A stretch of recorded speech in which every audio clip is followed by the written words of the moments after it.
Now, there was this thought process. Appreciate your contribution. There was this thought process now that we on the high value thing. What do y'all feel about the alpha male rhetoric? Alpha. Wait, tell me. I'm not going to define it. I just know because I know. Okay, so I think when I hear alpha male, so I host a dating show. So what I do is, and I'm a journalist at heart. So what I've done for the last 5 years, I have talked to more than 15,000 single people. I now have a dating app. So when I talk about stuff, it's more so from facts. I'm not emotionally attached. I'm just going to give you the data. So I believe this alpha male is when women say, you're supposed to be the provider, you're supposed to be the protector, you're supposed to be the leader. Now, what I have learned, what I love about my show is having so many conversations from the other side, from the guy.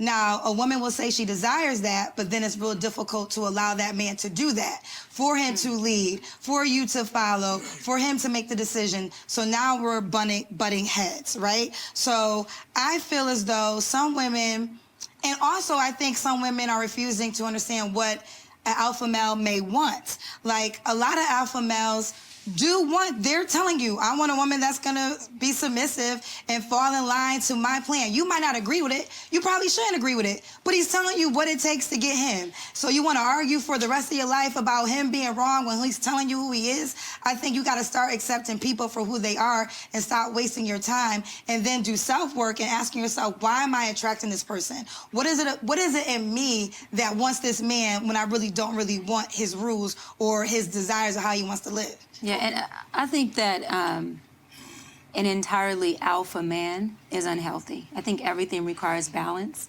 and a hybridness to it. And so, like, I call myself a hybrid, an alpha submissive, meaning I'm alpha in the boardroom, but when I come home to my man, he's daddy, and I'm submissive, not because I have to force myself, because my natural way of being with the man and loving him is submitting. That turns me on. Just like being in the boardroom, it doesn't turn me on to be soft. It turns me on to come in there with muscle and close the deal, deliver, and execute like I'm supposed to do as a powerful woman. But I also believe that if a woman is hybrid, or one or the other, and the man is just extreme alpha, there's an imbalance in that relationship. As the Bible says, that we are to submit unto each other. And so a man also has to understand that there's a time for alpha and there's a time for submission. His submission may look different than ours does, but he also has to be able to have this very much mature wisdom within himself that says, I can do both depending on what capacity I'm in and what goal I'm trying to reach.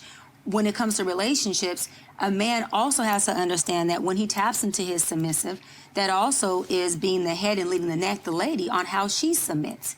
And it also turns her on and gets her in a position of following his leadership. And so if he's always an extreme alpha to a point where she feels dominated and unsafe, then that is also teaching her how to do what? Dominate and be unsafe with him as well. I just feel like we all have to understand that when we're talking about equally yoked, that consists of two people that are consisting of all of the components that take for a healthy relationship to work, not two extremes, and then both people have to go overcompensate for what's missing in the relationship. I'm really getting tired of people talking about shit that they never been in. Like, so if what I'm hearing is all alpha males are just like on a high 24/7. They never have a chill. So they can never just relax and cater to somebody, which is their lady. That's not true. So when she's talking, she ain't never been in that type of relationship, but she know how those relationships go because of what people are saying.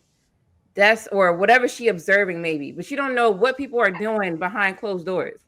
These men that she's talking about are not like this all day. They not. And that's what I was about to say. Every last one of those people on that panel is not even married. Most of even the red pill, the pink pill, whatever pills you want to take, none of these people, everybody taking advice from people who's not in a long committed relationship or either married.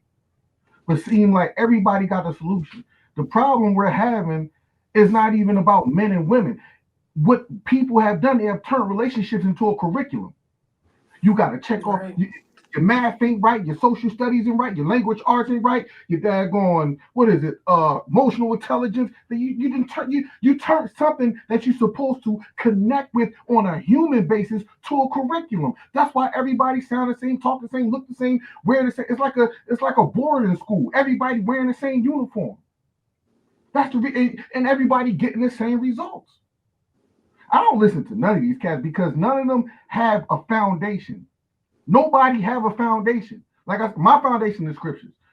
I live on love, joy, peace, patience, kindness, goodness, faithfulness, gentleness, and self-control. And my mindset is what man, woman, and child wouldn't want: love, joy, peace, patience, kindness, goodness, faithfulness, gentleness, and self-control. So when I'm looking for, well, I'm married.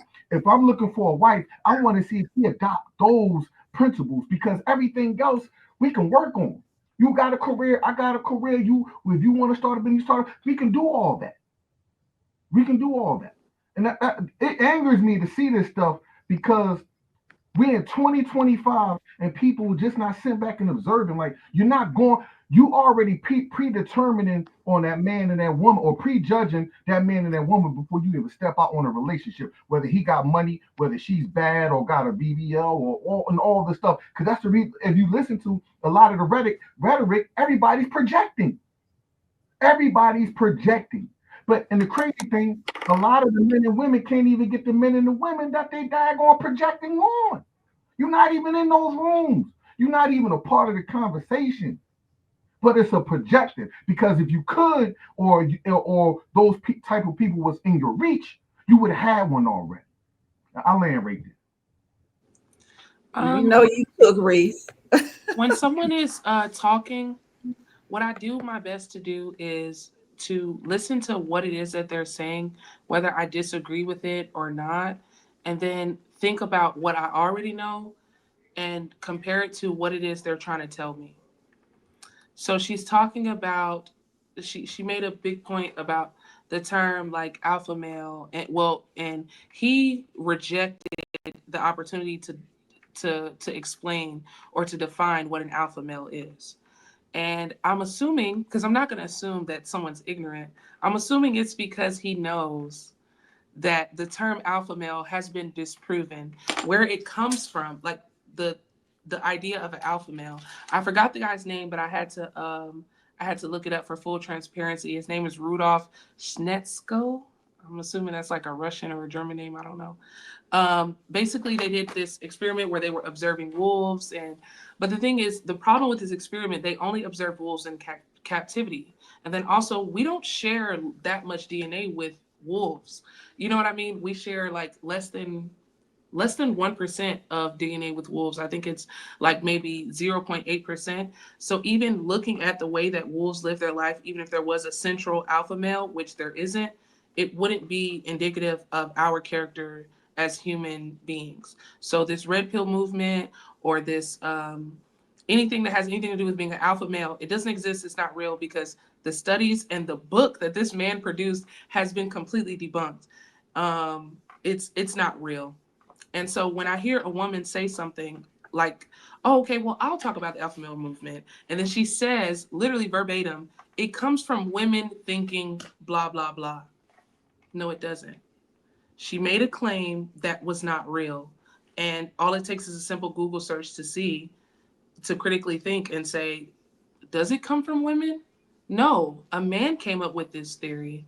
Not to blame any one or the other, but why would you say something like that? So from then on, when I was like, I don't remember that being a claim made by a woman, or even being popularized by a woman. So I'm going to look it up. And I look it up, and it's not even substantiated by any educated man or by any woman whatsoever. So she flat out lied. I don't know what this woman's credentials are, but yeah, I don't know. She's just yapping. And that's you actually get the point. Can I say something?